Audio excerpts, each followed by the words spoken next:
जरा यायला उशीर झाला, मी त्याबद्दल माफी मागतो. कारण आजच आमच्या पार्टीचं प्रदेशची बैठक होती, पहिलीच मीटिंग होती आणि काल साहेबांच्या सोबतच यायचं ठरलं होतं. पण म्हणलं आज प्रदेशची पण मीटिंग करावी आणि आज इकडे जावं. परत हेलिकॉप्टर मध्ये बसायची भीती, कारण साहेबांचे चिरंजीव माझ्या शेजारी होते सुजय साहेब. ते म्हणले मी आता हेलिकॉप्टर विमान वापरायचं बंद केलंय, माझ्या पोटात गोळा झाला. आता म्हणलं जायचं कसं? तर म्हणलं आता जतला पाणी येणार आहे आणि त्यामुळं जत साठी मागे बघायचं नाही.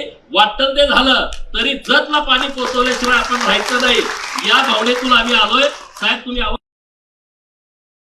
आणि आमचं सातत्यानं तुम्ही ऐकून घेता त्याबद्दल मी तुमचं मनापासून आभार व्यक्त करतो. अधिकाऱ्यांचं कर्मचाऱ्यांचं मनापासून आभार व्यक्त करतोय. खूप चांगल्या पद्धतीने ते काम करतायत.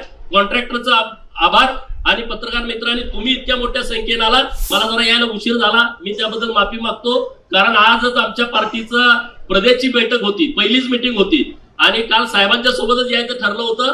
पण म्हणलं आज प्रदेशची पण मीटिंग करावी आणि आज इकडे जावं. परत हेलिकॉप्टर मध्ये बसायची भीती, कारण साहेबांचे चिरंजीव माझ्या शेजारी होते सुजय साहेब.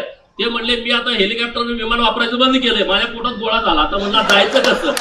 तर म्हणलं आता जतला पाणी येणार आहे आणि त्यामुळं जत साठी मागे बघायचं नाही.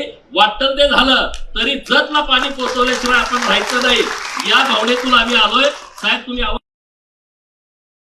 आणि आमचं सातत्यानं तुम्ही ऐकून घेता त्याबद्दल मी तुमचं मनापासून आभार व्यक्त करतो. अधिकाऱ्यांचं कर्मचाऱ्यांचं मनापासून आभार व्यक्त करतोय. खूप चांगल्या पद्धतीने ते काम करतायत. कॉन्ट्रॅक्टरचं आभार आणि पत्रकार मित्रांनी तुम्ही इतक्या मोठ्या संख्येने आलात.